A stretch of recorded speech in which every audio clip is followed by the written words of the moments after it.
Buenas noches amigos, bienvenidos a 7 Televisión, al programa Luces de la Ciudad que hacemos aquí cada jueves noche. Hoy un menú interesante, de actualidad. Tendremos en nuestra tertulia a Laura Teruel, profesora de periodismo, y a Antonio Méndez, director del diario Málaga Hoy. Contaremos con la opinión de nuestros columnistas también, Fernando del Valle, director de ABC en Andalucía, y José Antonio Sau, periodista del diario La Opinión de Málaga. Hablaremos también en nuestra barra, compartiendo un Málaga con Salvador Pérez, que es el presidente de la Federación de Comercio de Málaga. Ya saben que los comerciantes de Málaga han lanzado un SOS, un grito de ayuda ante el mal momento que están pasando. Y alguna cosa más. Pero primero, antes de nada, el punto.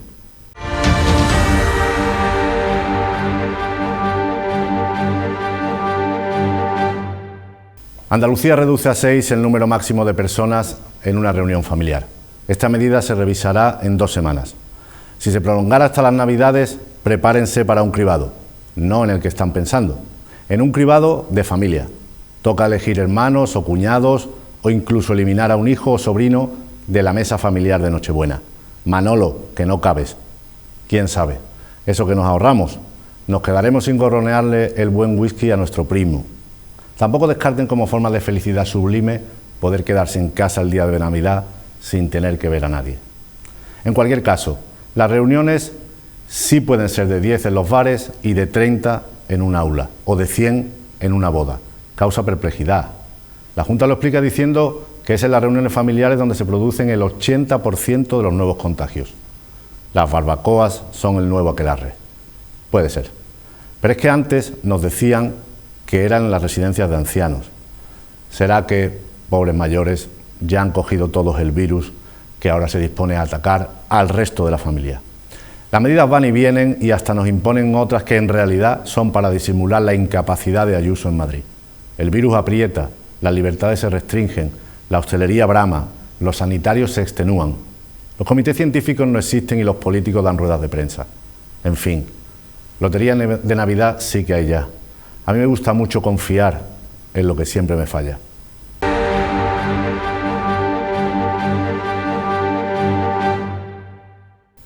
Bueno, tiempo ya de tertulia aquí en La Luz de la Ciudad, en 7 TV. Como les decía, tenemos hoy a Antonio Méndez, director del diario Málaga Hoy, y a Laura Teruel, profesora de periodismo. Buenas noches. Buenas noches. ¿Qué tal? ¿Cómo estáis? Muy buenas noches. Muy bien, con calorcito otoñal. Hoy ha sido un día de calor y un poco de terral incluso, sí, lo hemos pasado regular.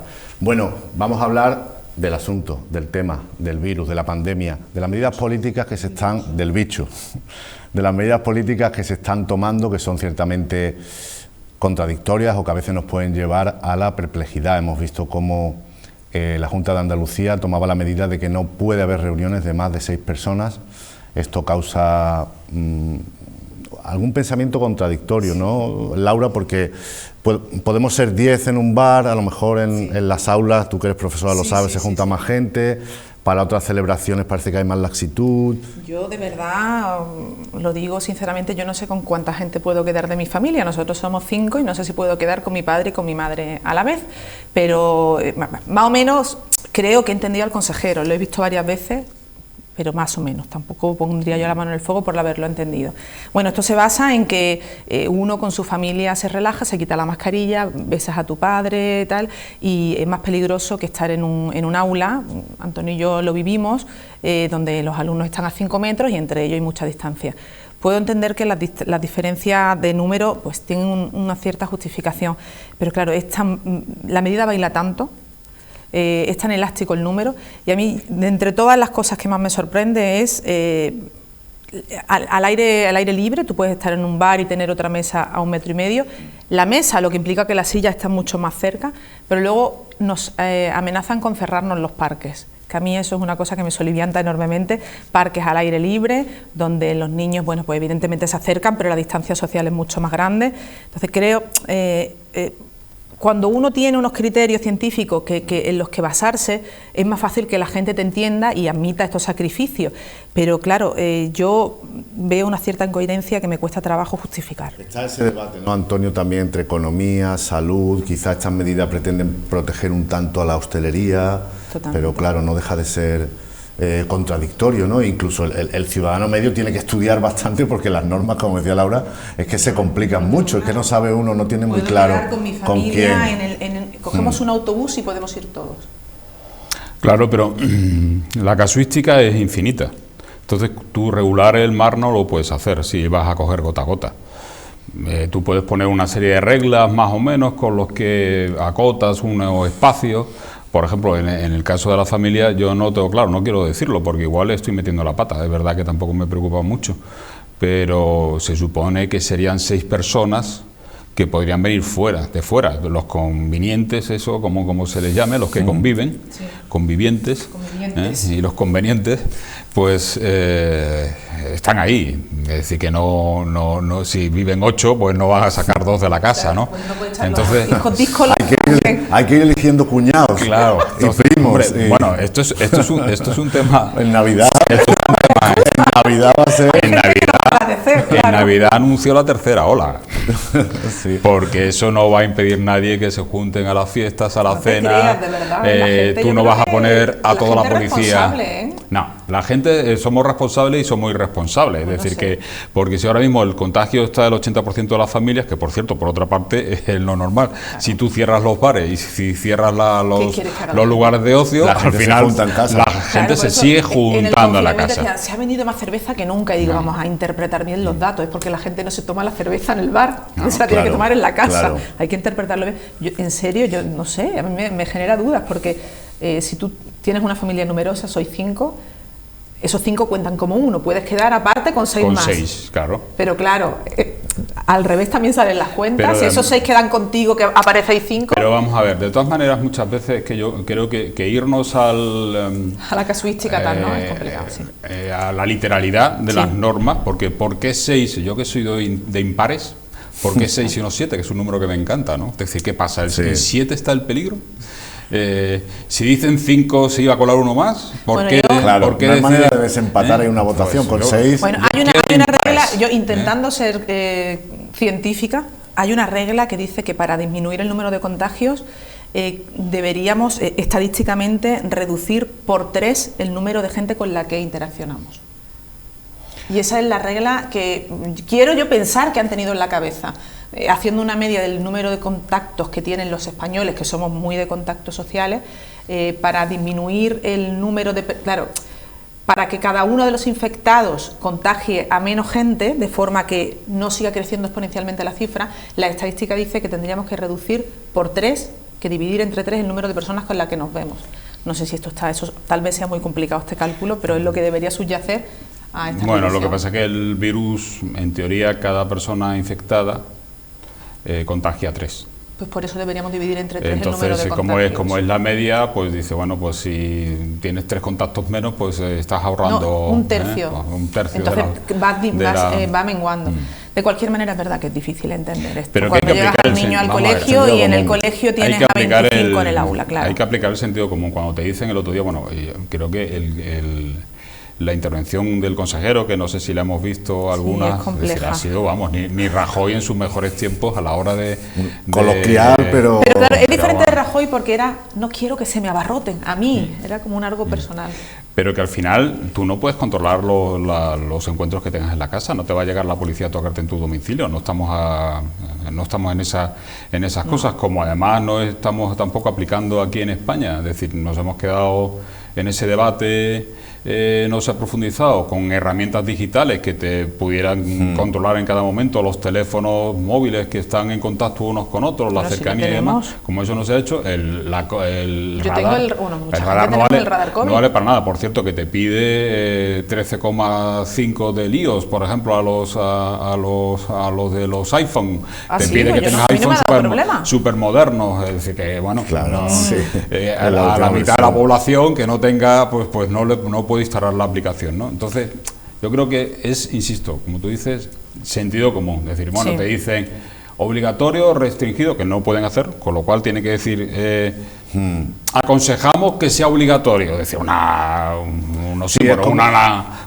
contradicción total, ¿no? Es como también querer evitar, los ciudadanos yo creo que están siendo maduros y están cumpliendo, estamos siendo, yo creo que en líneas generales, pero es como que la autoridad te quiere evitar la ocasión, porque aunque somos responsables, es verdad que en las barbacoas familiares, en las reuniones, el domingo, es como tú te puedes relajar y contagiar lo que te contagien, claro, entonces... Pero si, es que te vas, si tú quedas con personas, si tú quedas con amigos o quedas con familia, lo lógico es que si el amigo tiene algún síntoma que se vea o no, no va. No vaya. Y entonces si te van tus familiares, pues que están todos bien, que se sienten Pero no bien. solo Pero eso, como hay claro, mucho asintomático.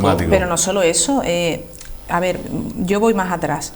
En España, según las estadísticas con respecto a otros países, somos una ciudadanía muy demandante de soluciones por parte de las autoridades y menos...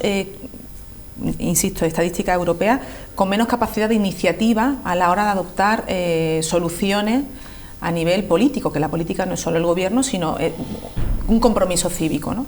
Necesitamos que nos demanden desde arriba o que nos aconsejen, aunque luego lo critiquemos, lo necesitamos.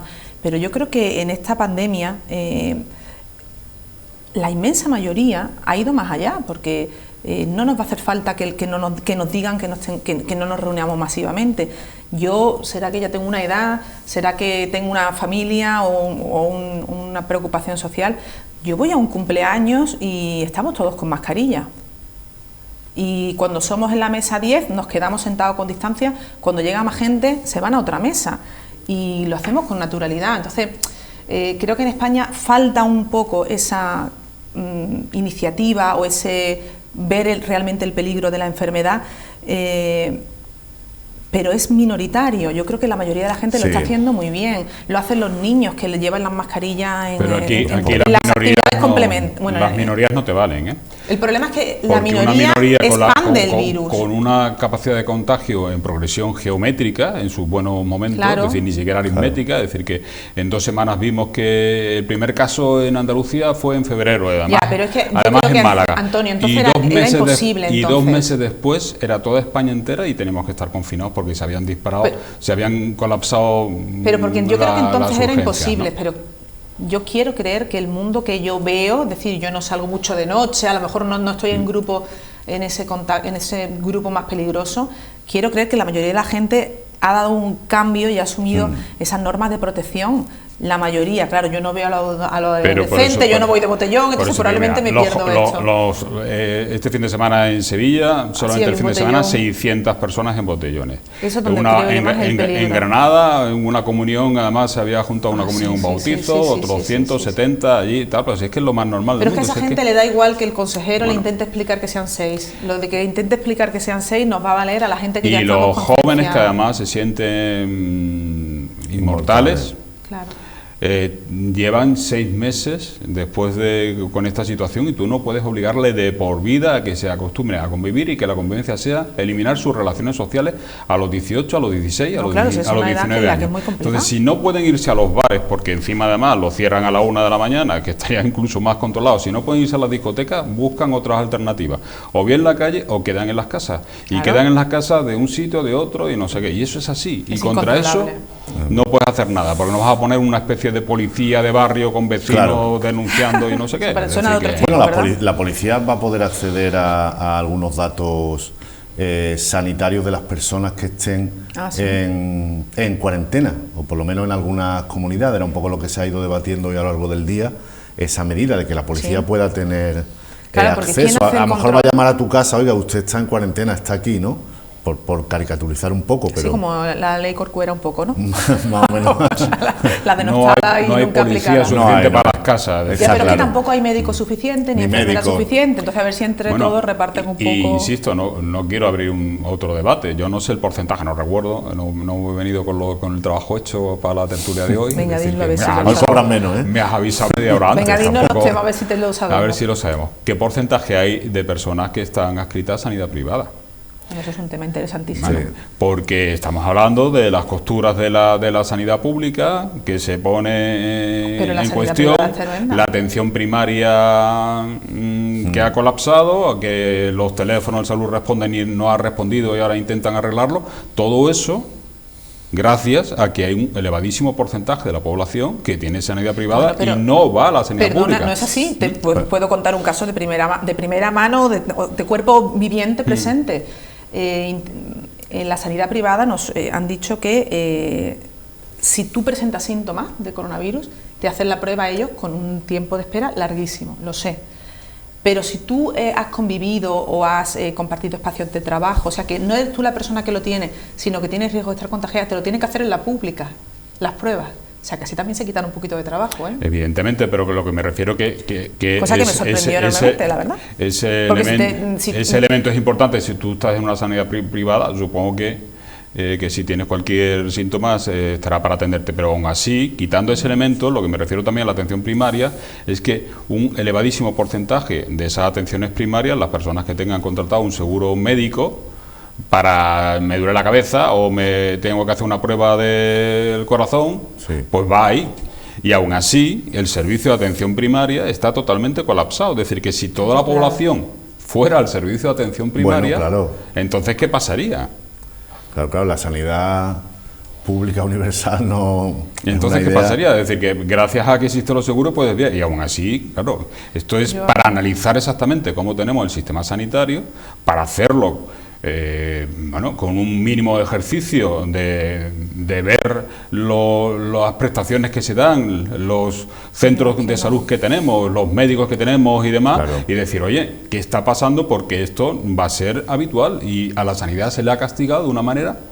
También se ofrecieron los farmacéuticos y yo veo ahí una cierta reticencia porque son privados, pero la verdad es que el boticario de toda la vida es la primera barrera, es el primer sanitario, muchas veces al que tú vas cuando tienes un síntoma leve de algo, a lo mejor le consulta, y eso ellos se ofrecieron para desatascar la atención primaria. Hombre, es muy difícil de articular, no le va a decir siempre a la gente, ve al centro de salud, a la farmacia, que también son tiendas, hay que entenderlo también, sí, ¿no? No es solo... Pero sí, bueno, que hay una serie de efectivos y de colectivos que bien utilizados y bien sistematizados podrían haber... Yo ahí, Antonio, tengo dudas de lo que has dicho, porque de verdad que mi experiencia es que la sanidad privada intenta disuadir a aquellos que puedan para que vayan a la pública y no está siendo diligente tampoco la atención de los pacientes con síntomas, que tienen que esperar una semana, incluso en la medicina privada, para obtener una cita. Así que yo creo que por supuesto prestan un servicio asistencial necesario, y más en Málaga, donde hay esta carencia de camas, pero no están siendo los que no están aliviando tanto la sanidad pública. Dicho esto, hoy leía que se van a contratar a, no recuerdo el número, administrativos, médicos, para intentar poner un teléfono en cada centro de salud que administre la cinta de los pacientes COVID. Bueno, yo es que no entiendo la medida. Salud descuelga, no responde, pero claro, por lo menos que descuelgue, sí, ¿no? Ese es el sentido, porque con todos los respetos, cada uno tiene las competencias, habilidad y conocimiento. Pero es que no son solamente, decir, no podemos, el mundo no se... ¿Qué van a hacer esas personas? Dar cita antes, pero luego con los COVID médicos sí, pero son los ¿y que el son? resto de patologías qué pasa? Claro. Es decir, que estamos como si ya no existiera, como si ya nadie sufriera un infarto, si no sufriera depresiones, una depresión, como si gastroenteritis, de todas como si las personas mayores operaciones quirúrgicas, no necesitaran renovar los medicamentos crónicos que están cada 2 por 3, es decir, que bueno, que el sistema sanitario ya de por sí estaba constreñido, ya era hay cosas muy que complicado. Sí se pueden delegar. Yo creo que sí se podría organizar, por ejemplo, una de las cosas que reclamaban los médicos, y me parece muy útil, es nosotros tenemos que darle la baja a la gente que está enferma, porque yo tengo que ver que esa persona está enferma, pero hay un nuevo tipo de baja, que es cuando a tu hijo o a tu hija le confinan porque ha estado en la clase, por ejemplo, y la madre o el padre piden una baja para cuidar a ese menor. Al padre o a la madre no le pasa nada, pero no puede trabajar. Entonces, ¿por qué le tiene que ver un médico? A esa persona le puede dar la baja, pues alguien más gestor o administrativo. Hay cosas que se pueden delegar, o los farmacéuticos, pero hay una parte asistencial que corresponde a médica y enfermera, que es que si no hay más, yo veo muy complicado descongestionar el sistema ahora mismo. Y una cuestión, hoy empezaban los test masivos, los cribados, en 2 municipios malagueños, Sierra de Yeguas, sí, y en Villanueva de la Concepción. ¿Y eso será voluntario también? Sí, es voluntario. Bueno, ya ha habido casos en Madrid que han ido 1/3. Sí, en Vallecas 1000 convocados y fueron 300, sí, ¿no? Y habría aquí 300 en cada pueblo. Algunos decían que era porque, bueno, yo viendo las entrevistas en la tele, y luego en la Universidad de Málaga, que también no hicieron voluntariamente pruebas similares, hubo gente que preguntó, ¿es obligatorio? Y claro, a mí me sorprendió, y yo pensando, digo, ¿por qué la gente no se quiere hacer esta prueba? ¿Qué tiene de malo saber? las respuestas que me daban eran las mismas. Pues si te hace mucha falta trabajar y te dicen que eres positivo, claro, y no puedes dejar de trabajar, pues mira, prefiero no saberlo y tirar para adelante. A mí me parece una temeridad, me parece un kamikaze, me parece un ejemplo de lo contrario a lo que yo decía antes de esta responsabilidad ciudadana, pero son voluntarias. También hemos leído la noticia que el Ayuntamiento de Málaga iba a comprar 2000 test y que los iba a administrar sobre todo a los participantes del Foro Green City, que se celebra en el Palacio de Feria, y también a algunos profesionales de la hostelería o de esos negocios, relacionados también con ese evento que puede mover a muchas personas pese a las restricciones de movilidad y de aforo.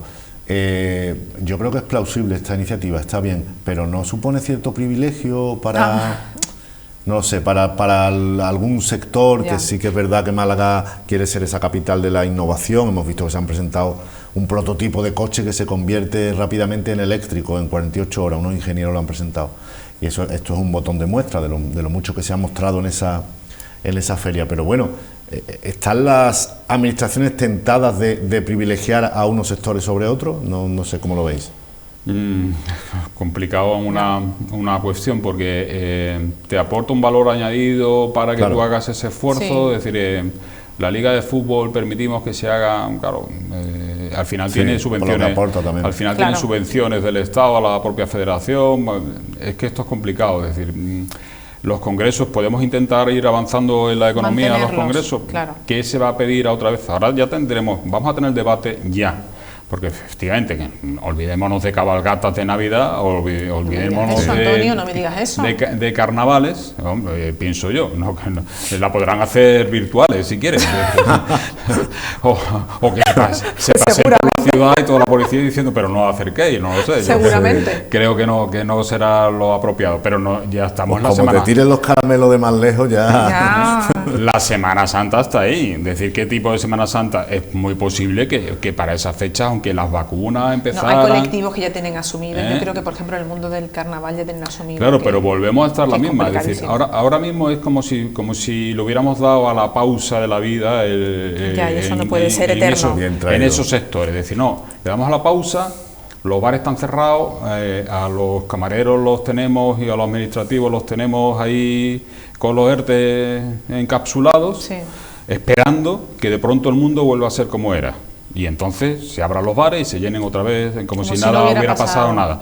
Pero eso no es así. Entonces va a llegar otra vez Semana Santa con el tema del turismo, el segundo año del turismo, y entonces ya están otra vez los debates y volveremos a llegar tarde, ¿no? Porque la opción que vuelven a decir es que, por favor, que se compren millones de dosis de test para poder hacerlos en origen y en destino, para que los turistas puedan, los famosos corredores sanitarios. Es decir, que la economía no la vamos a poder dejar ahí quieta durante 2, 3, incluso más tiempo, ¿no?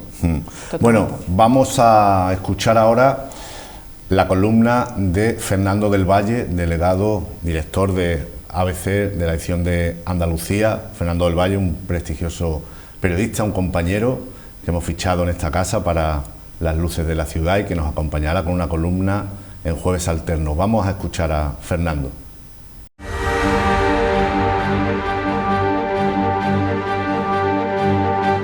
Malagueños, espero fervientemente que si están escuchando este mensaje no sean más de 6 en casa, porque no se puede.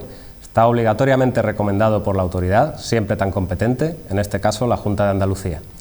En palabras del consejero de Salud, Jesús Aguirre, lo que se pretende es que no se me amontonen miembros de diferentes unidades familiares dentro del propio ámbito familiar. Está claro, ¿no? Y 7 son multitud, contagiosa además. Así que de nuevo el maldito COVID nos trae el chiste. Que si la suegra, que qué hacemos con tu cuñado, ay qué pena Paco, que no va a poder ser lo del domingo en casa de tus padres. Un tostón. Málaga, la primera en el peligro de la libertad, también lo ha sido en el de los números de la pandemia desde que el bicho decidió plantarse en nuestras vidas. Hemos responsabilizado al turismo, pero se han ido los pocos visitantes que hemos tenido y han continuado los contagios. El demonio está en los otros, vale, pero hombre, póngase la mascarilla, mantenga la distancia y no se me junte con más de los que debe. Una mejilla de responsabilidad individual tampoco vendría mal en un momento tan crítico. El alcalde, también siempre el primero en todo, menos cuando se trata de terminar un discurso, ha comprado 2000 test de antígenos. Ayer arreó con el bastoncillo a 200 participantes del foro que se celebraba en el Palacio de Ferias. y está dispuesto a hacer lo propio con los trabajadores de los hoteles y restaurantes del centro, tan mortecino que con tal de revivir se dejará meter por la nariz cualquier hisopo, por grande que sea. Como tantas otras veces, resulta loable la proactividad del regidor en aras a ofrecer al de afuera la mejor imagen de Málaga, en este caso como ciudad segura. Pero no sé hasta qué punto servirá la iniciativa mientras los centros de salud continúen colapsados, mientras no se realicen a tiempo las labores de rastreo, sobre todo mientras el resto de políticos sigan tirándose de manera obscena la pandemia a la cabeza, sin pensar en los muertos, en los parados, en los enfermos, en las colas de los comedores sociales. El problema de las mentes cerradas, dijo Mafalda, es que siempre tienen la boca abierta. Como ven, con todo en general, pero con el COVID más, certezas existen pocas. Quiero dar las gracias a 7TV Málaga y a la entusiasta pero inconsciente dirección de estas luces de la ciudad por permitirme desde aquí surfear en su espuma, la espuma de las certezas. Con suerte algún día lograremos caer en alguna de ellas, o tal vez mejor que no.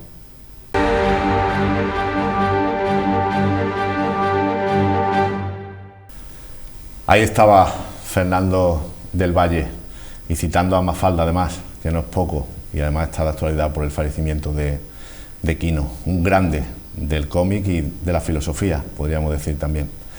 Bueno, estábamos hablando del bicho, como dice Antonio.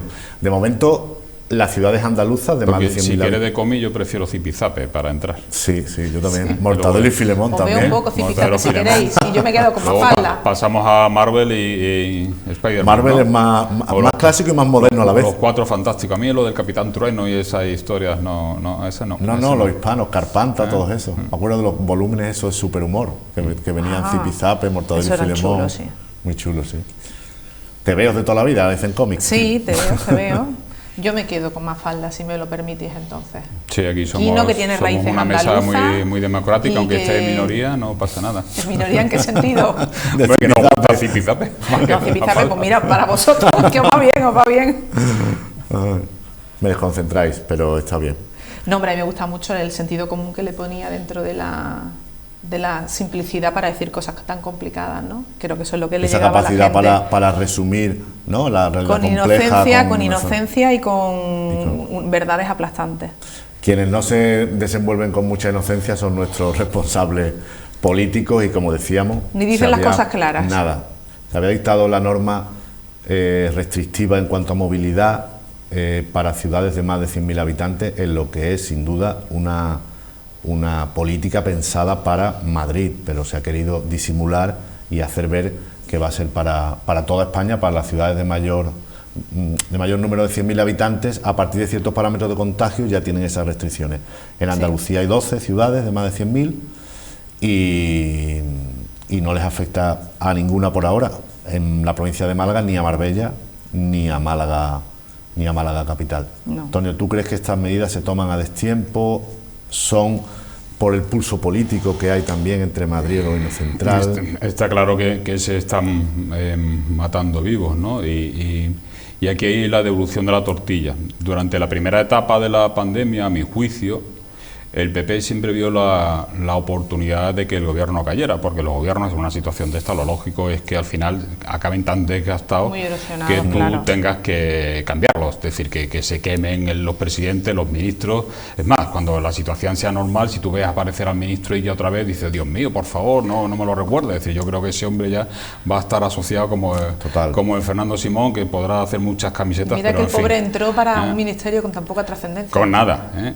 Entonces, en aquel momento, evidentemente, el PP tenía sus cálculos de que esto iba fatal, que incluso hasta ahora, que incluso los presupuestos, si no salen, pues al final abocaría a convocar unas elecciones generales que podía pasar factura. Y el PSOE está haciendo exactamente lo mismo que en Madrid, es decir, es tu referencia, tu icono de la gestión. Las cosas han ido también mal, aprovecho, descargo sobre todo lo que puedo, y si me quito un gobierno como el de Madrid después de, no sé la cantidad de décadas que lleva allí gobernando el PP, es decir, que aquello era imbatible, ¿no? Y entonces, claro, entra la política. Es decir, tenemos una generación de políticos, como será la misma generación de ciudadanos, porque salen de nosotros, ¿no? Tendremos que mirarnos el ombligo, ¿no? Pero es que para nada, que están en sus luces cortas y no ven más allá. Es decir, creo que todavía no son conscientes de lo que está sucediendo.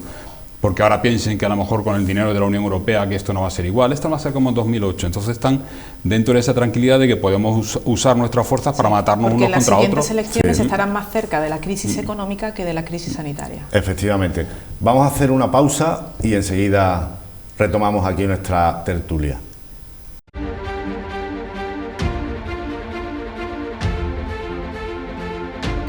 Bueno, seguimos.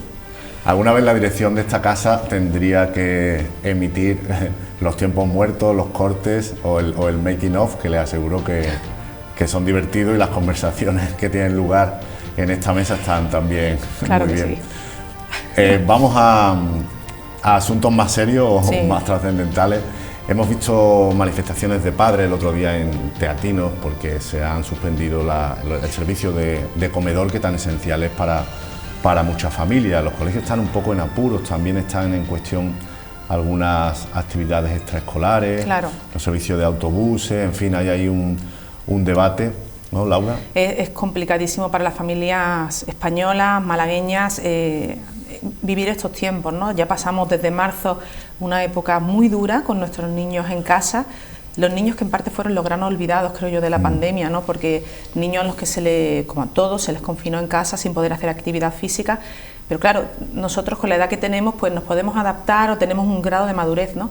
Pero un niño con 3, 4, 8 años, un niño que necesita, son meses irrepetibles y vitales para su desarrollo emocional, psicológico, incluso físico, ¿no? Y todos lo capeamos como pudimos, sabiendo que los niños van a tener ahí una pequeña laguna, una falta, ¿no? Deseamos, yo creo que la inmensa mayoría de las familias, volver al colegio, y del mismo modo que los trabajos se han adaptado a la virtualidad o a la semipresencialidad y lo hemos interiorizado y lo venimos planeando desde la cuarentena, en los colegios parece que no ha sido así. Yo critico sinceramente la falta de iniciativa de todas las instituciones, especialmente de la Junta de Andalucía, y en prever algo que tenía que llegar. La vuelta al cole tenía que llegar, y nos encontramos con más profesores contratados, de acuerdo, pero no ha habido desdoblamiento de aulas, mucha mascarilla y mucho gel, pero poco más, ¿no? Familias con miedo que no quieren llevar a sus niños al cole, y otras que lo estamos haciendo porque pensamos que los riesgos son menores a las ventajas que comporta. Ello no exime a la Administración de haberse acobardado. La Junta, que tiene la mayoría de las competencias, alguna la tienen los propios centros, que yo también creo que tuvieron que echar para adelante con lo mucho o poco que tenían, otras los ayuntamientos, pero la Junta no fue capaz de prever ciertas cosas que eran evidentes que iban a llegar. La parte educativa de los centros, pero también la parte asistencial. Hay familias que necesitan que los niños coman en el colegio porque no le pueden dar de comer en casa. Otros casos son las familias que necesitan que los niños coman en el colegio porque están trabajando las madres y padres. Pero no se ha puesto en marcha el comedor en casi 50 centros en Málaga por un problema con el catering de Servicol y Perea Rojas. Ellos dicen que no han quebrado, que es que la Junta le debe mucho dinero y que querían que prestaran el servicio este año con los mismos presupuestos que años anteriores. La Junta dice que ha quebrado. El caso es que para nosotros no hay solución, ¿no? Y hemos visto pues colegios de teatinos que se han movilizado, que nos hemos movilizado, porque es que salir a las 12 de trabajar es una quimera. Eran 49 colegios afectados, creo recordar, en Málaga, ¿no? 400 es que vivimos, las madres mayoritariamente, que al final somos las que en gran medida solemos cargar con el peso de la conciliación, vivimos absolutamente estresadas, porque no podemos llevar un trabajo que tenemos que realizar. Pero lo más grave es el plan, en colegios como Guadalajara, que lo leía en Málaga hoy el otro día, donde es que el plan de garantía alimentaria, muchos niños, muchas familias, que la comida más importante que hacen es gracias a los comedores escolares. Entonces esto es un drama no solo educativo, no solo social, sino alimentario en un primer mundo. Es que a mí me da vergüenza que esto suceda. Sí, Antonio. Bueno, yo le quiero añadir, hoy que es 1 de octubre, otro drama, porque ya que estamos los intermedios nos podemos reír y entonces ya es una... Yo intento reír. Es una lástima, ¿no? Porque al final están temas serios, ¿no? Hoy es el Día del Mayor y hay cientos, miles de mayores en toda España, muchos de ellos confinados en residencias donde hay positivos, que llevan 20 y tantos días sin salir de una habitación, solamente con una televisión puesta o una radio, sin poder ver a nadie ni a los familiares. Es decir, que estamos, sí, los niños se enfrentan y las personas que han dado todo en la vida, pues, pues estamos viviendo esta época y muchos de ellos están cayendo, siguen cayendo, son las personas que más están cayendo y la verdad es que, bueno, es un día...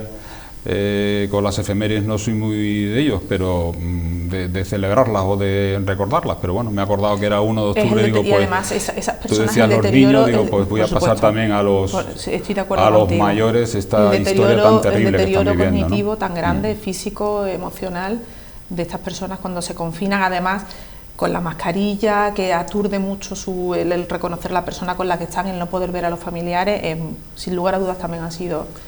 ha quebrado a las familias, porque el sostén que suponían los abuelos para el día a día, para la organización de las familias también... Sí, hombre, a mí me dicen las familias de los colegios que están intentando no tirar de los abuelos. Cuando ahora que no tenemos comedor, pues a las 2 a veces no puedes ir, entonces intentas dejárselo a otra vecinita o a una amiga, pero no a los abuelos, porque por no ponerles en riesgo. Es que es un virus casi perfecto, ¿eh? Sí.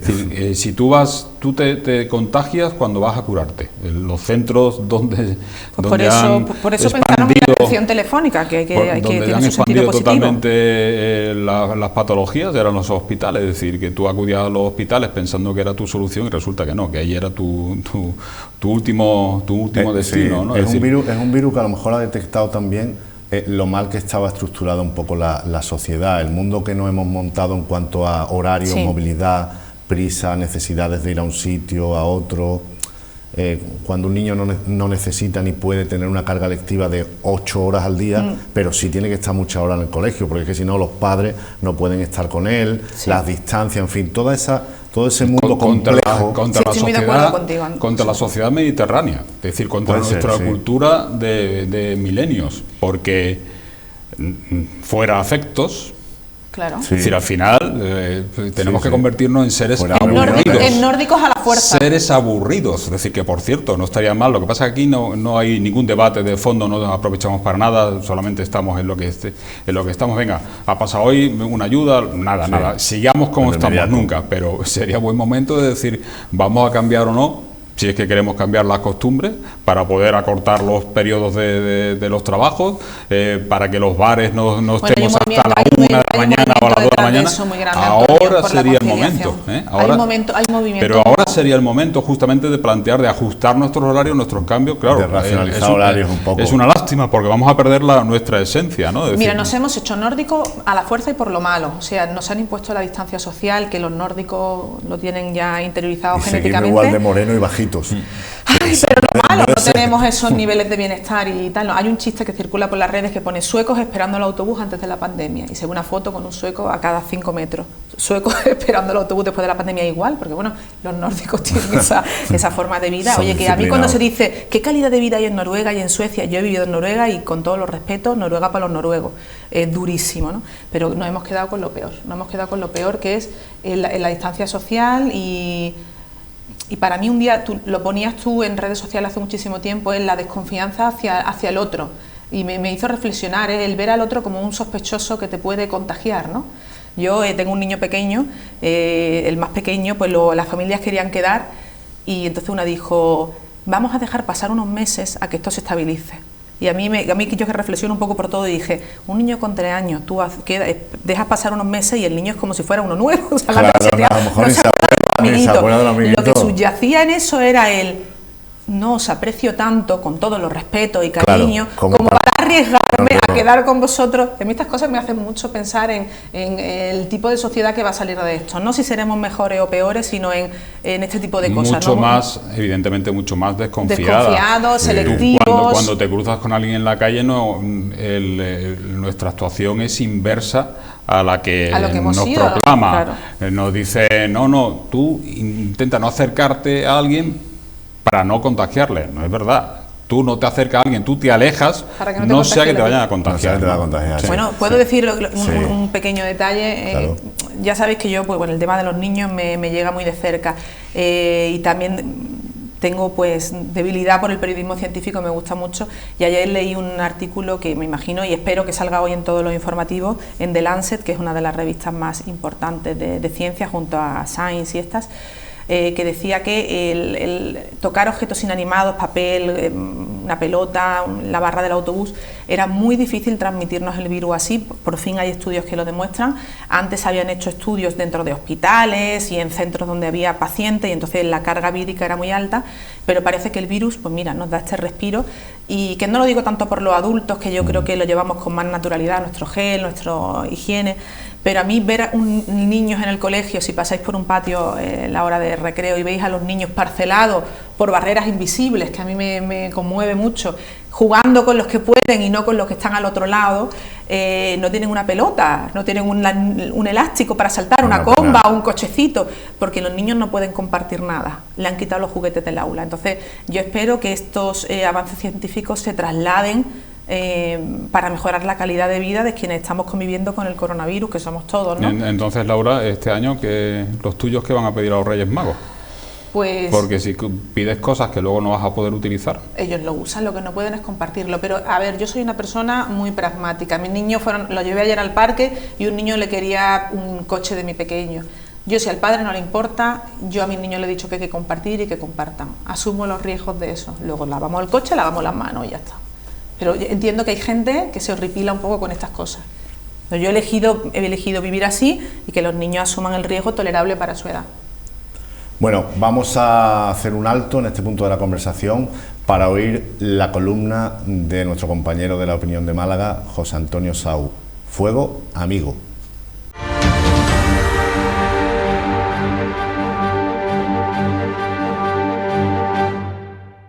La pandemia del COVID-19 ha puesto en evidencia el modelo de ciudad, sustentado principalmente en el turismo, la hostelería y el ocio.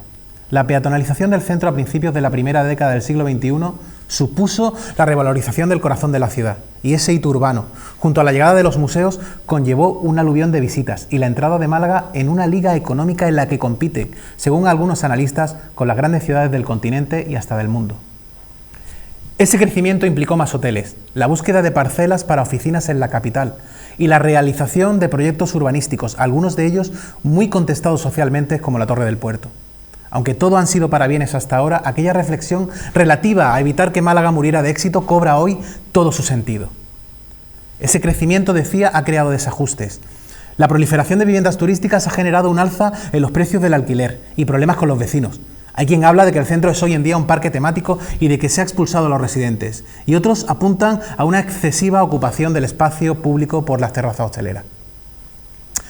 Hay quien pide un cambio de modelo, y yo, reconociendo que algunos de esos desajustes sí son ciertos, me pregunto si quienes hablan de hacer una OPA hostil al modelo son conscientes de lo que están hablando, y me inquiero si no sería mejor hablar de diversificar ese modelo, que con sus más y sus menos se ha demostrado de éxito, poniendo a Málaga en el camino de ser una gran ciudad, si no lo es ya, en lugar de erradicar el camino que nos ha permitido crecer y llegar al lugar que ocupamos hoy. Por tanto, y reconociendo, como he dicho, que muchas de esas críticas van bien encaminadas y que hay que poner coto, claro, a problemas como el ruido, la ocupación excesiva de terrazas o hallar una relación más amable del sector turístico con el residente, hay que tener en cuenta que Málaga y la Costa del Sol son fundamentalmente turismo, y además de buscar nuevos nichos económicos que nos permitan no depender tanto de esa actividad y basar el crecimiento en la sostenibilidad medioambiental y urbana y en el respeto escrupuloso a los derechos laborales de los trabajadores, echar abajo un modelo de ciudad que tantos años ha costado levantar por una pandemia que en el fondo ha afectado a todo el mundo y que requerirá de nuevas formas de enfocar la actividad económica, no deja de ser una práctica muy peligrosa, sobre todo cuando tantos y tantos viven de eso. Reflexionemos sobre la necesidad de hacer un modelo más amable, medioambientalmente sostenible, que respete al vecino y lo ponga en el centro de su acción y crecimiento, que cuente con su complicidad. Pero como dice el gran Mariano Vergara, con las cosas de comer no se juega.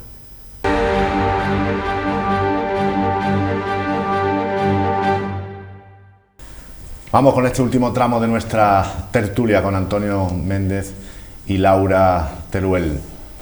Bueno, nuestros políticos se han decidido a escribir, han roto a escribir, no sabemos en qué quedará dentro de unos años esta contribución literaria. Albert Rivera ha publicado un libro en el que hace un poco un diseño de lo que sería su proyecto para España. No creo que lleve un capítulo sobre estrategia política porque a la vista está que dilapidó un gran resultado electoral. También está en los anaqueles de las librerías, en la mesa de novedades, el libro de Celia Villalobos, que estaba ayer en Málaga firmando ejemplares. ambos están de gira. Las memorias, la suerte de memorias de Celia Villalobos, que no sabemos si son un poco exculpatorias, pero bueno, andan y narran su largo camino en política. Larguísimo. Dice, remarca, que la etapa más feliz de su vida fue cuando era alcaldesa de Málaga. Ahora la vemos en MasterChef, pero ustedes quédense en 7TV, que es más nutritivo. ¿Cómo veis estas figuras? Las memorias políticas siempre han sido un género muy... José Bono, por ejemplo, lo practica mucho y sus libros, la verdad, es que son muy entretenidos y muy jugosos. Zapatero también tiene alguno. Zapatero también. Bono tomaba una pequeña nota cada día. Sánchez tiene un manual de resistencia. También. No lo he visto. No me lo he leído, pero he leído. Tiene un contrato con Planeta también. Su manual de resistencia, sí.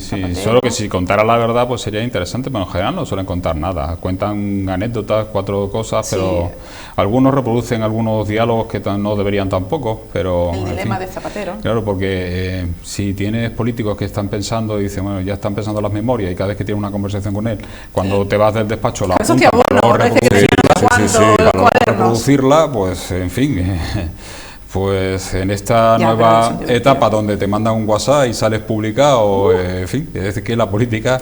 Pero bueno, Villalobos Celia es un gran personaje, la primera alcaldesa de Málaga, llegó con toda la fuerza, se pasó un poco un carácter tremendo, decidió horadar la Plaza de la Merced y salir por...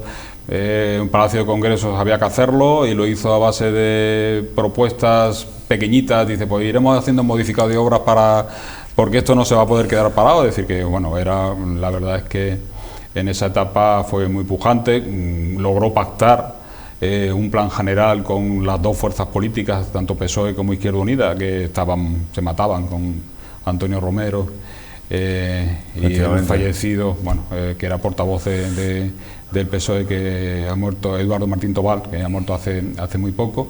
Entonces, que tiene muchas cosas que contar, ¿no? Yo no me fío tanto cuando dice que no quería ser ministra, no, estaba loca por ser ministra. Sí, eso ha dicho que no quería. Pero es verdad que quería ser la primera ministra en el primer gobierno de Aznar. Y Aznar la puso en el segundo, y luego salió con Aznar,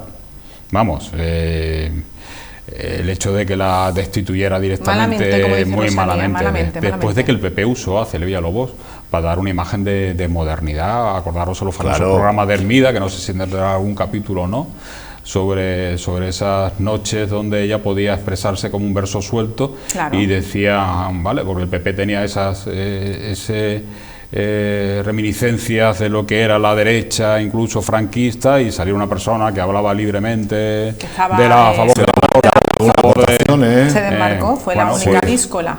Pues transmitía esa modernidad, es decir, que al PP le hizo un gran favor. Luego ella ha estado demasiados años, yo creo, ya en la política, y reprochaba a Paco de la Torre que estuviera cuando ella llevaba lo mismo.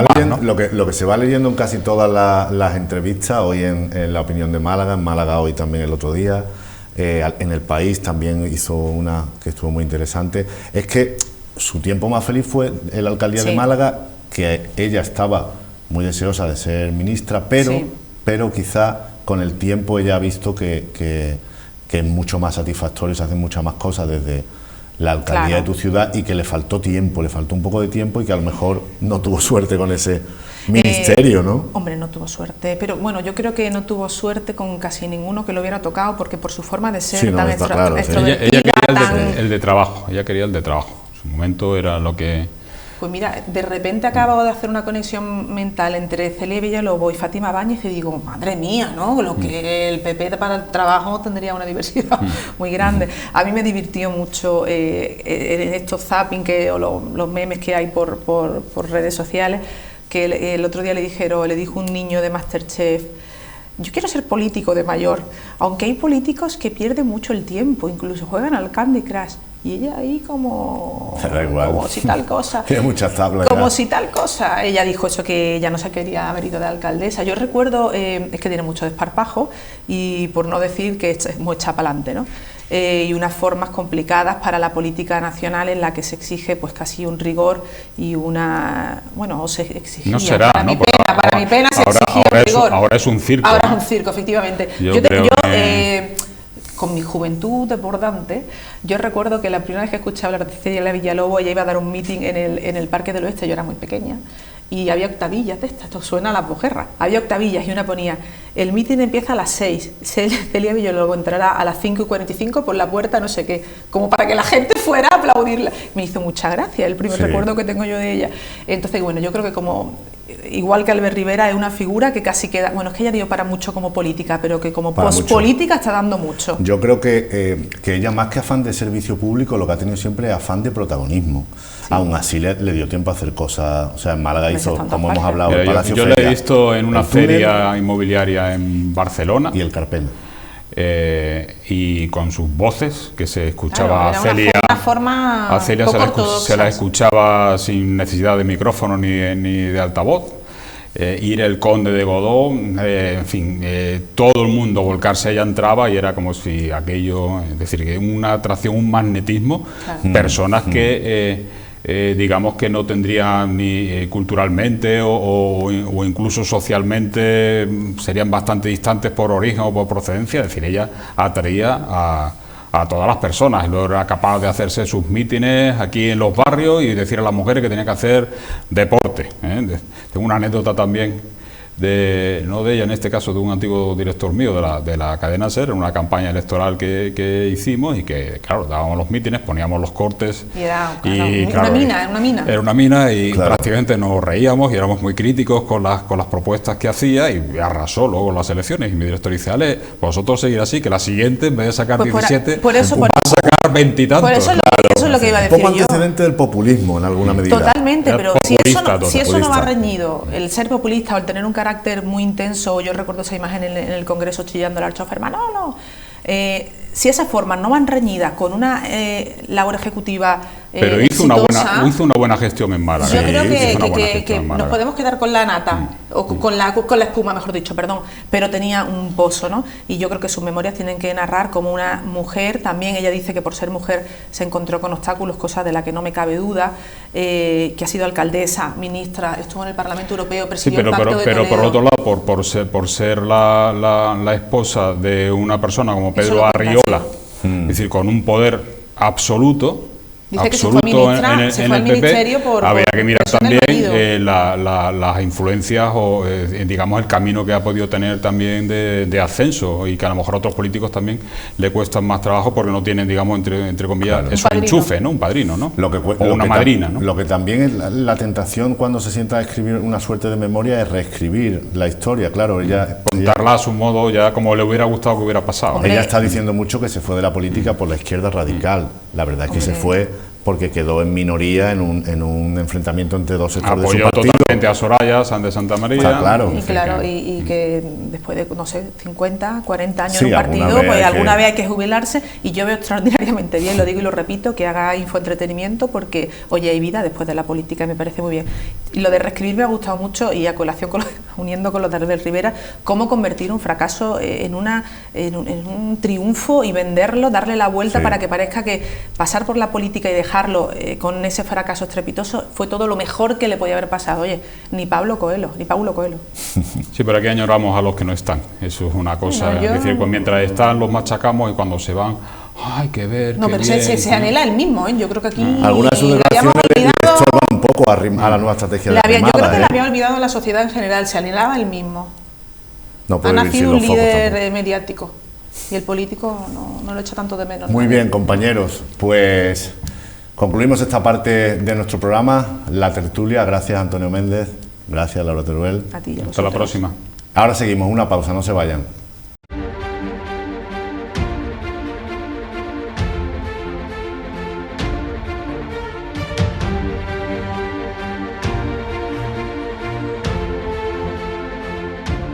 Buenas noches de nuevo, retomamos nuestro programa. Acabamos de asistir a nuestra siempre animada tertulia y ahora vamos a compartir, como cada semana, un Málaga aquí en nuestra barra. Hoy tenemos como invitado a Salvador Pérez. Buenas tardes. Hola, buenas tardes. ¿Qué tal? Gracias por la invitación. Salvador es el presidente de la Federación Comercio Málaga y también preside la Asociación de Distribuidores. El comercio malagueño, como tantos sectores, Salvador, que está un poco en crisis. Vosotros, vuestra federación, ¿Cuántas empresas, cuántos comerciantes, colectivos aglutináis más o menos? Bueno, la Federación Comercio Málaga cuenta con 8 asociaciones gremiales, más los centros comerciales abiertos, más el centro histórico, Crumilladero, Ronda, Antequera, en fin, Torremolinos, Benalmádena. En total, más de 2.500 empresas con más de 25.000 trabajadores. Evidentemente, Málaga es una ciudad, como todos conocemos, muy turística. Lamentablemente, pues ahora lo estamos pasando mal todos. ¿Por qué? Porque no tenemos turismo. Nuestra industria pionera es el turismo. Entonces, la verdad que ahora mismo, pues todo lo que comercio en general en Málaga, la gran mayoría, pues que dependemos del turismo, lo estamos pasando bastante mal, ¿no? Unos más, otros menos, pero evidentemente con el cierre de que no pueden venir turismo, pues eso es un hándicap muy malo. Hemos visto en los medios estos días que lanzabais una especie de SOS, ¿no? Una petición de ayuda, igual que otros sectores, porque claro, estáis necesitados de un impulso, ¿no?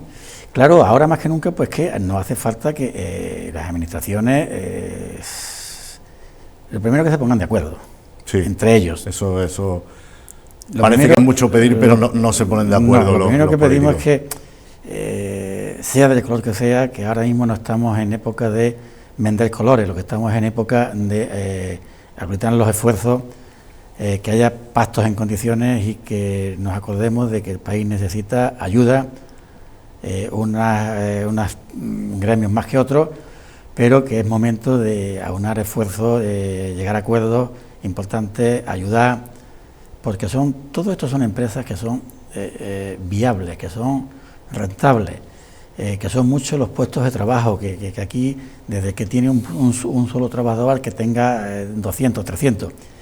Esto es muy necesario para la economía. Entonces, ahora mismo lo que estamos diciendo es que, por el gran problema sanitario, pues no hay venta, no tenemos ningún movimiento. ¿En cuánto ha podido bajar la facturación de media? Pues desde un 40 a un 60%, depende en qué zona esté ubicada. Son auténticas tragedias familiares. Claro, auténticas tragedias familiares, empresas que siempre han sido rentables, pero bueno, son pequeñitas, y eso pues, una empresa pequeña sabemos lo que es, ¿no? No tiene recursos como las grandes compañías o las multinacionales. Entonces aquí ahora se necesita ayuda. Toda la ayuda que venga es bienvenida. Ahora mismo, sinceramente, pues este tema que ha salido ahora en las últimas horas de los ERTE, pues se reciben con satisfacción, ¿no? Esto da un respiro hasta el 30 de enero.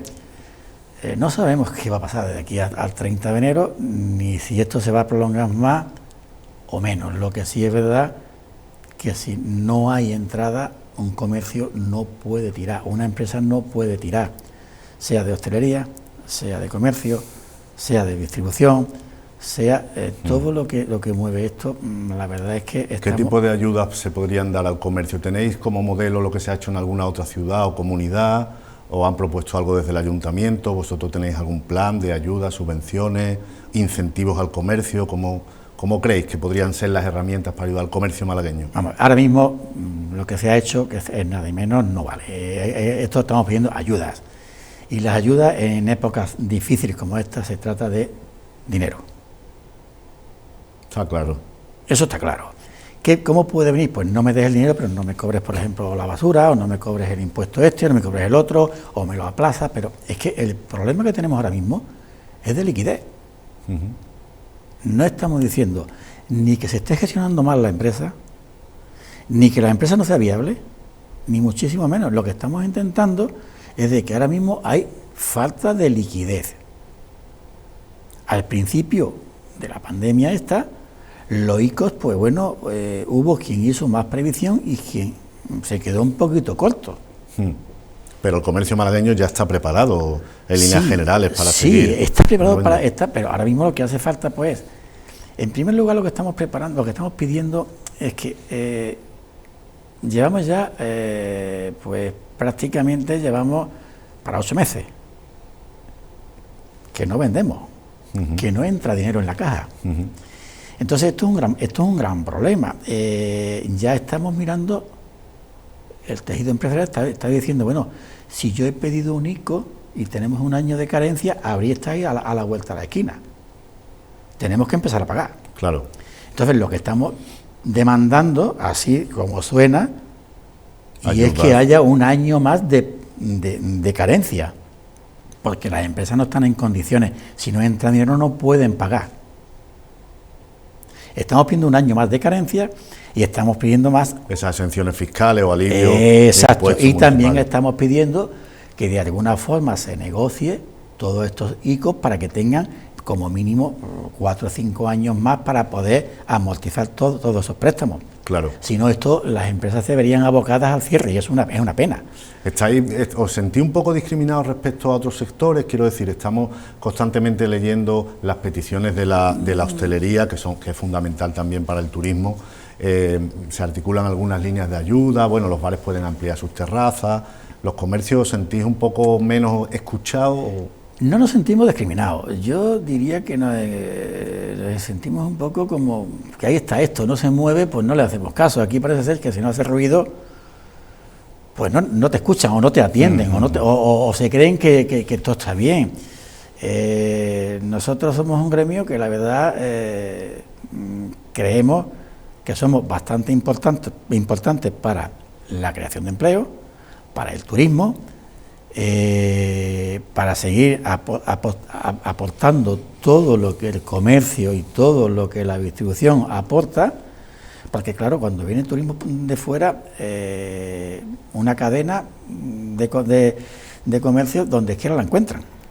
La peculiar tienda tradicional de la ciudad es de aquí. Es lo que da personalidad a la ciudad, y sabor, y tipismo. Exacto. Si la hostelería no tiene una cadena de distribución buena que la suministre puntualmente y correctamente, ¿qué hace la hostelería? O sea, es que aquí nadie es imprescindible, pero todo es muy necesario. Claro. Y entonces yo creo que aquí no es solamente ni hoteles, es que todos estamos en el mismo barco metido. Está un poco desapegado a veces el malagueño en según qué zona hacia su comercio tradicional, porque claro, las grandes cadenas, las franquicias, los grandes almacenes, eso están muy presentes y a veces lamentamos todo el cierre a lo mejor de un comercio histórico, de un comercio muy típico, pero claro, también a veces es verdad que somos más reacios, no sé si por comodidad o por qué, a ir a ellos o a comprar en ellos, ¿no? Hay un poco... Sí. Hombre, vamos a ver, ahora mismo, efectivamente lo que me pregunta...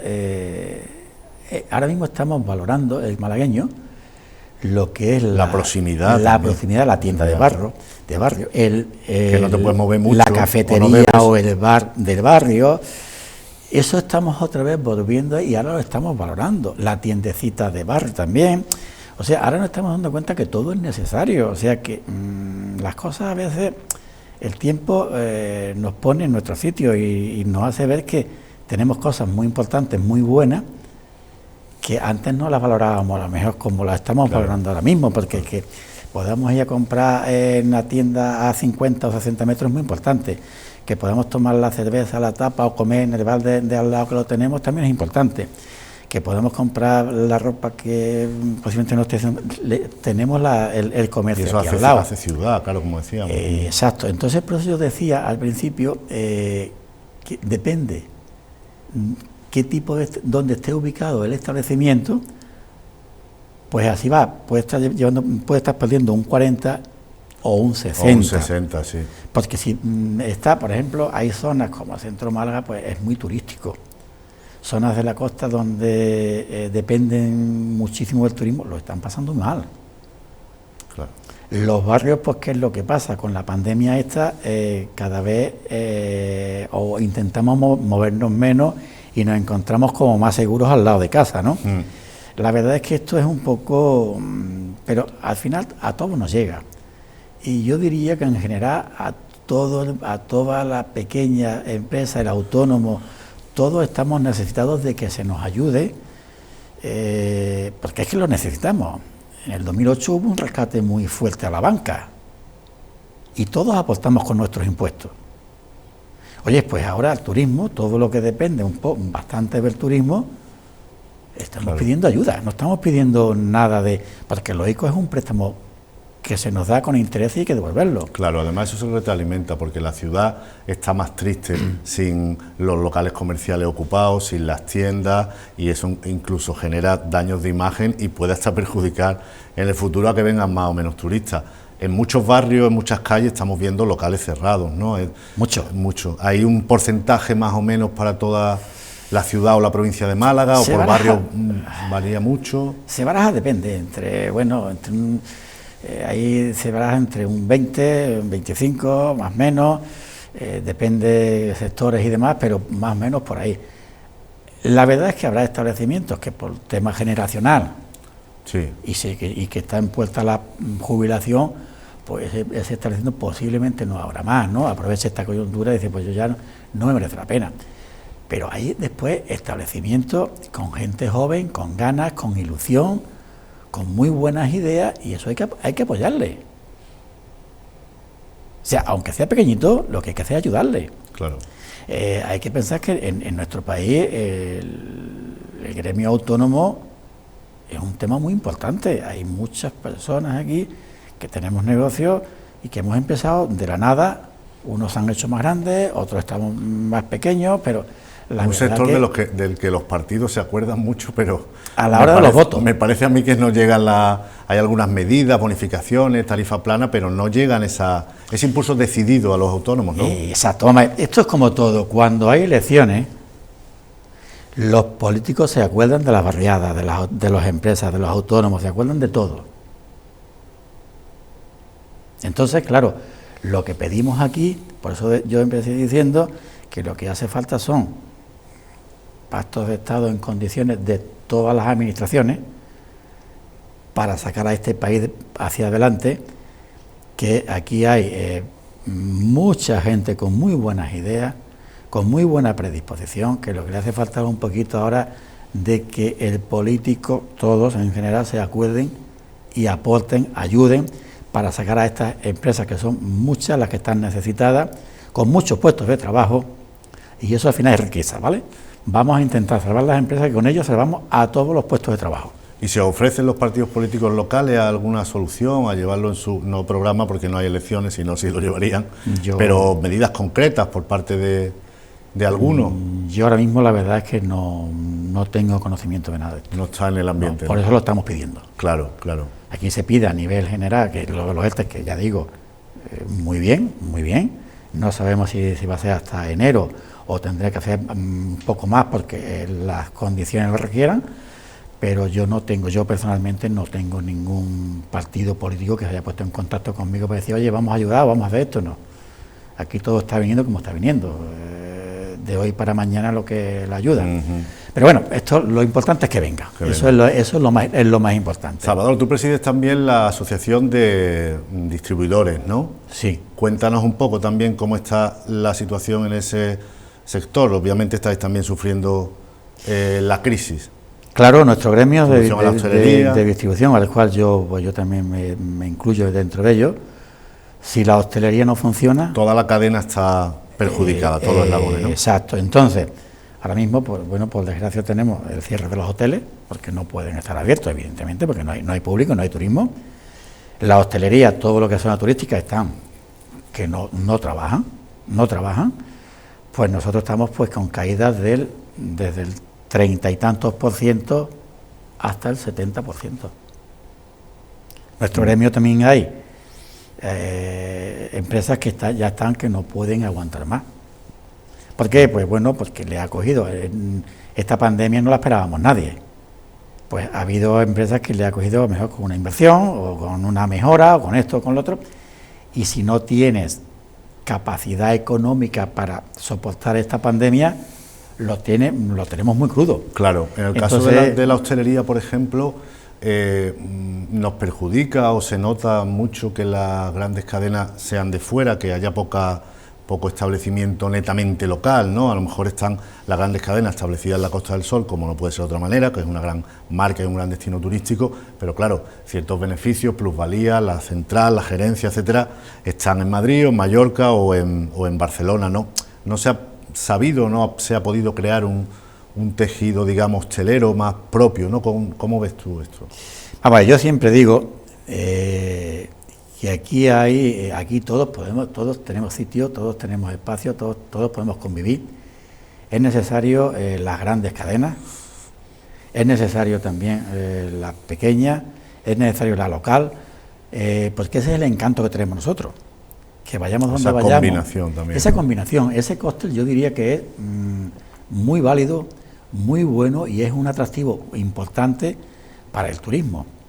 Porque lo mismo puedes comprar puedes alojarte en una cadena grande de hoteles, que tienes un hotelito con unos encantos exquisitos, y que lo mismo tienes una cadena de restaurantes, que tienes un restaurante muy bueno de aquí, con una cocina nuestra muy buena, como puedes tener un chiringuito donde te comes un exquisito espeto de sardinas, y esto es así. También la verdad que todo, yo creo que la Costa del Sol, Málaga en sí, tiene espacio para todo, tanto para las grandes cadenas, las multinacionales, las locales, las medianas, el autónomo. Si aquí tenemos para todo, lo que tenemos que hacer es hacer las cosas bien, como las estamos haciendo, pero una ciudad turística también al turismo le gusta el encanto propio de la ciudad. Claro. Si no son ciudades uniformes, llenas de franquicias, ves en todos lados lo mismo. Totalmente, tanto para comprar cualquier detalle, para llevar como recuerdo, como para tomarte una cerveza o comer o desayunar en un sitio típico malagueño,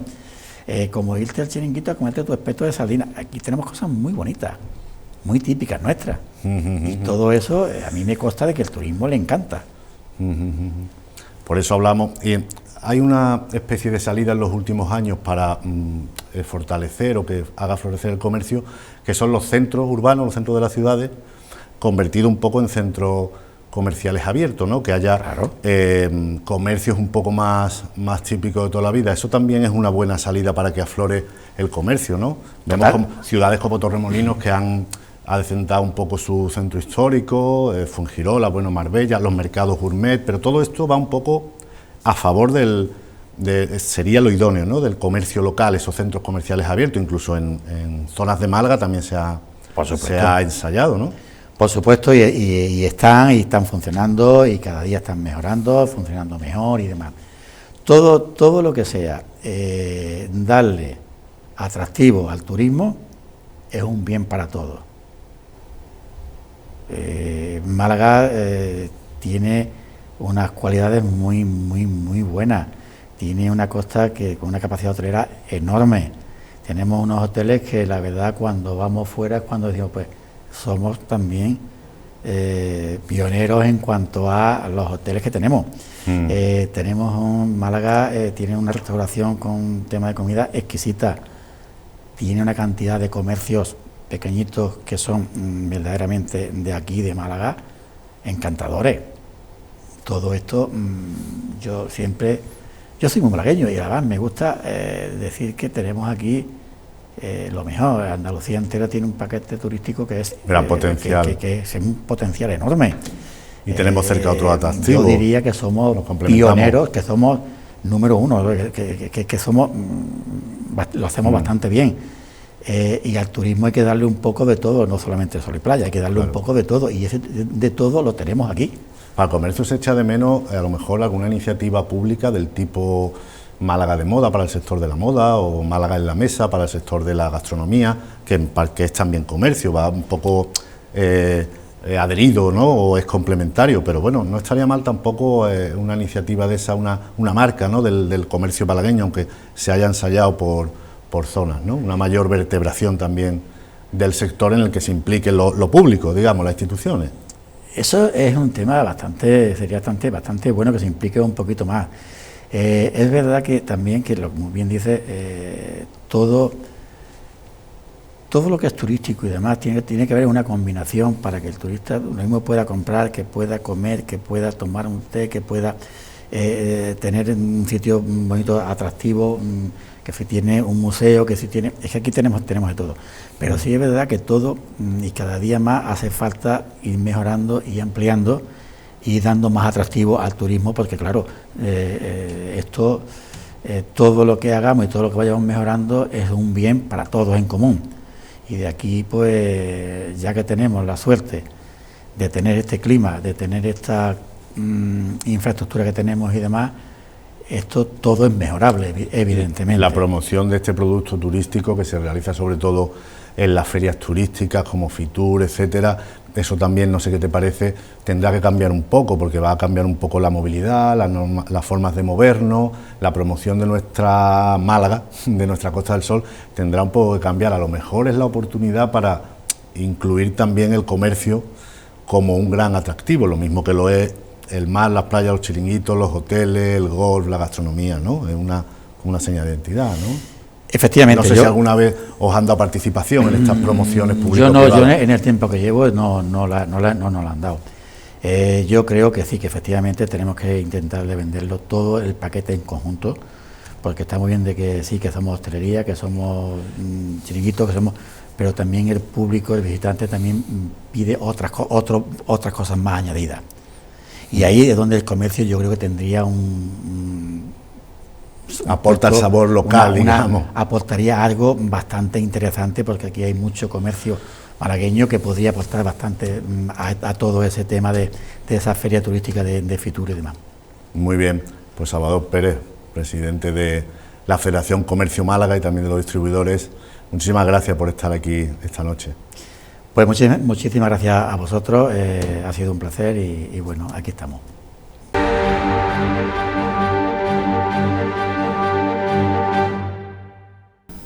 Retomamos nuestro programa La Luces de la Ciudad aquí en 7TV. Tenemos ahora con nosotros un invitado, se trata de Alejandro Pestaña, que es el presidente del Colegio de Administradores de Finca de la provincia de Málaga. Alejandro, buenas noches. Buenas noches. Muchas gracias por estar aquí con nosotros. Gracias a vosotros por la invitación. Compartir un rato de televisión. Bueno, los administradores de finca que están de actualidad porque van a tener en breve plazo, a medio plazo, un proceso electoral y son muchos los profesionales malagueños que aglutina ese colegio, ¿no? Perfecto. De hecho, no solo malagueños, porque nuestro colegio tiene la suerte de agrupar también a Melilla, ¿no? Es un tema histórico, pero bueno, con los que estamos muy orgullosos de que también formen parte de nuestro colectivo, que alcanza ahora mismo casi los 1.100 colegiados, te puedes imaginar. Es el tercer colegio de España en número de colegiados, por lo tanto, porque la Costa del Sol tiene un número grande como si fuera una tercera provincia dentro del núcleo, y es cierto, nosotros hemos comenzado el proceso de convocatoria de elecciones, así es, así. De hecho, inicialmente se plantearon convocarlas el 26 de octubre de este año. Luego ha habido que hacer una serie de correcciones, porque quizás por mi parte, por exceso de celo a la hora de convocarla, se ha hecho un planteamiento que no era la fecha que se convocaba y los plazos eran más cortos de los que los estatutos decían, pero incluso fundamentalmente, sobre todo, es a pesar de que era mi compromiso a lo que cuando yo accedí a la presidencia de terminar el mandato que estaba en curso y quería hacerlo cumpliendo ese compromiso. De hecho, quien tenía el órgano institucional que tenía que determinar esas elecciones era la Junta de Gobierno y no yo mismo. Entonces, pues evidentemente, una vez consultado la asesoría jurídica y dirigido por la asesoría, hemos de hecho rehecho la convocatoria y se ha convocado las elecciones para el día 16 de diciembre, que es cuando se van a celebrar. Por lo tanto, los plazos son más grandes que lo que inicialmente parecía y por lo tanto queda más posibilidad de que todavía no hay ninguna candidatura presentada con arreglo a esta convocatoria real. Pero sabemos que en principio ahora mismo hay dos grupos de compañeros que tienen intención de presentarse. Quizá este hecho de que se hayan producido unos cambios, unas correcciones legales con respecto a nuestro sistema estatutario, que es el que tenemos que seguir. Nosotros, quería comentarlo, no somos una asociación, somos una corporación de derecho público, una corporación que por lo tanto tenemos que seguir la misma normativa que sirve a este efecto el resto de los organismos públicos. Y por lo tanto, nosotros tenemos que decir lo que dicen los estatutos. Por mucho que pueda convenir a uno o a otro, los estatutos tienen unas normas y eso es lo que hay que decir, lo que hay que hacer. Y nosotros lo hemos hecho ajustándonos a este tema. Para lo demás, que haya producido malentendido, que pueda hacer, en ningún caso puede producirse ningún tema de indefensión, porque al aumentar los plazos, al contrario, lo que hay más posibilidades para que todo todos puedan hacerla, incluso gente que todavía no se lo hubieran planteado, hubieran querido presentarse a las elecciones. Hemos observado en los últimos años que el Colegio de Administradores de Finca de Málaga y Melilla tiene una mayor proyección, ¿no? Una mayor presencia en la sociedad malagueña, una mayor presencia en los medios de comunicación, incluso es también un agente cultural organizando eventos. Se ha abierto, ¿no? Entendemos que debía haber sido siempre así y nosotros lo hacemos y el colegio cada vez lo es más. El colegio da servicio a sus colegiados, por supuesto, es una de las funciones, pero también a la sociedad. Un colegio, como he dicho, es una corporación de derecho público cuyas funciones, que son muchas, pero fundamentalmente prestar ese servicio fundamental en todos los aspectos cultural, social y demás. Por ejemplo, para que haga una idea de la proyección, la estrella de la corona de nuestro colegio es la accesibilidad. Y la accesibilidad es un tema importantísimo en nuestra sociedad. Date cuenta que más del 73% en toda España y en Málaga casi más todavía de los edificios residenciales no están adaptados a personas con problemas de accesibilidad. Luego una asignatura pendiente socialmente. El colegio, sabes que hace unos meses, un poco antes de la COVID, recibió un agradecimiento por parte de la Agrupación de Desarrollo Málaga Accesible, que agrupa a todas las entidades y propio ayuntamiento, a todas las entidades que defienden los problemas de personas con discapacidad, en el sentido de ser una entidad defensora de esos derechos, defensora y ejecutora. Piensa que la eliminación de barreras arquitectónicas en los edificios es un tema fundamental y no se puede dejar atrás. Y quizá, y me adelanto quizá a temas que no es objeto de esta entrevista, con la crisis económica que hoy tenemos, que uno de los temas es que, claro, evidentemente la inversión va a disminuir, la construcción tiene que cambiar la forma de pensar. Uno de los temas es decir, la propia accesibilidad dentro de una de las necesidades de rehabilitación que tienen los edificios puede ser una forma de proyección económica importantísima. El hecho de que las empresas de construcción y la rehabilitación dediquen parte de su actividad a este tema y haya que reconvertir ya edificios es fundamental. Primero, claro, porque es una obligación legal. Fue en diciembre del 2017 cuando terminó la moratoria que ya había dado la Junta de Andalucía para que todos los edificios residenciales fuesen accesibles, como quien oye llover. Es decir, todavía es difícil, luchamos, es como chocar contra una pared para que esto se haga ya en marcha. Por eso digo que entre los muchos perfiles con los que el colegio se puede identificar el tema de esta joya de la corona que yo le llamo, porque que es la accesibilidad. La crisis, como a todos los colectivos, os ha influido muchísimo. Habéis sufrido la crisis durante la pandemia, el confinamiento, obviamente. Claro, hemos estado activos, además, no es un tema que a otras profesiones por lo que se le han obligado a cerrar y tal. Nosotros, al contrario, hemos estado activos y vigilantes.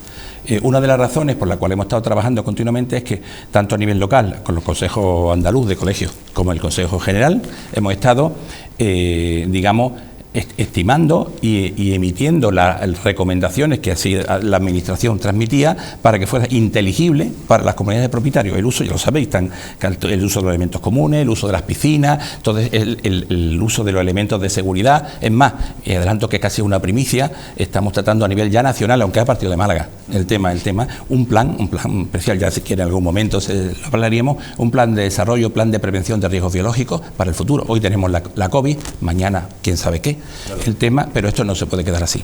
Es un tema que en principio nos ha cogido desprevenido. Comunidades más defendidas de lo que muchísimo puede ser más, o sea, con líneas directas y además exigentes, muy exigentes en el tema, algo así como, y por resumir y no hacerme largo, que todas las empresas de servicio y suministro que trabajen con los edificios residenciales, sean comunidades o alquileres, da igual, cuenten con una certificación tipo europeo de protección tipo COVID-free, es decir, aunque no llevemos solamente contra el COVID, contra todos los riesgos biológicos en los temas de protocolo, de materiales, de elementos, etcétera, para que el futuro, que ya ha llegado, funcione y no tengamos de nuevo este problema, sino ya estemos prevenidos para esto. Es un problema, de verdad, un programa a desarrollar, quizás tengamos un par de años para desarrollarlo, pero un problema de mucha exigencia.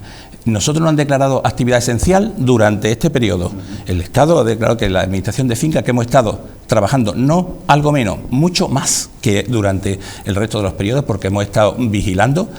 Solo en Málaga se han publicado, si no recuerdo mal, cerca de 90 hojas de recomendaciones y gráficos de cómo funcionar, protección, etcétera, y por lo tanto, aparte de lo que ha hecho el propio Consejo Nacional a ese nivel, por lo tanto entendemos que esa labor social es fundamental. Y como le dije a un político determinado no hace mucho, La gente no vive en los bares. La gente vive en edificios. Claro. Y la normativa... Donde pasamos más tiempo. Claro, y la normativa, tanto la local, autonómica o nacional, no ha nombrado para nada, digamos, las normas de la edificación. Son, en algunos casos, meras recomendaciones en algún tema, y hemos tenido que estar nosotros transmitiendo esas, diciendo, esto es la recomendación que nosotros transmitimos al ciudadano que convive en una residencia y demás. Y que incluso... ¿Cómo hacemos que estas personas tengan mejor calidad de vida? Ese es nuestro trabajo. Nuestro trabajo no es hacer las cuentas como quiere alguna gente, es mejorar la calidad de vida de la gente que vive en los edificios. Claro, ¿cuál es la principal fuente de problemas, de litigiosidad, de trabajo vuestro también? Hablabas antes de los toldos, las zonas comunes, todos hemos vivido alguna vez en nuestra comunidad algún enfrentamiento, esas reuniones de vecinos que se prestan incluso a veces a la caricatura porque siempre hay estereotipos muy definidos, esas posturas sobre... El actuar como si fuéramos mediadores, porque en principio, aparte de ser expertos, como dicen en todo, en mediadores y asesores, claro. Por supuesto. Eso es lo que no nos ven tanto. O sea, son mediadores en la tarea que has comentado de que las personas todas, nadie elige a sus vecinos. Entonces, pues siempre hay, y contra más grande es la comunidad, más posibilidad de tensión hay interna en el uso de esos elementos. Y aparte, como asesores, que quizás en muchos casos al administrador no se le ve como asesor, se ve como ese señor que hace las cuentas, que cobra los recibos, etcétera. Nosotros somos muchísimo más que eso. Un administrador, un administrador colegiado, una persona preparada en un montón de materias, que conoce sobre todo temas de seguridad, no solamente de temas de seguridad biológica, como estamos hablando, temas de seguridad de ascensores, temas de seguridad de productos. Muchísima gente no sabe que en sus garajes, en un simple garaje de aparcamiento, hay los detectores de humo que tiene, hay se llaman algunos de ellos iónicos, hay un montón, sobre todo son mayoría, que tienen una cápsula de un americio radioactivo que no se pueden eliminar tirándolo a la basura. Bueno, como eso no es el momento ni en la ocasión, pero hay para hablar horas sobre el tema de que la tarea que un administrador de finca realmente realiza. Lo que pasa es que eso no se ve, no es es un intangible, no se ve físicamente, y el administrador está continuamente detrás de lo que es esa calidad de vida para que el ciudadano esté tranquilo aunque él no se dé cuenta. Muy bien, Alejandro Pestaña, presidente del Colegio de Administradores de Finca, muchísimas gracias por estar aquí esta noche. Gracias a vosotros por atendernos. A ustedes, queridos amigos, cómplices de las luces de la ciudad aquí en 7TV, les emplazamos para la semana que viene. Sean felices, hasta luego.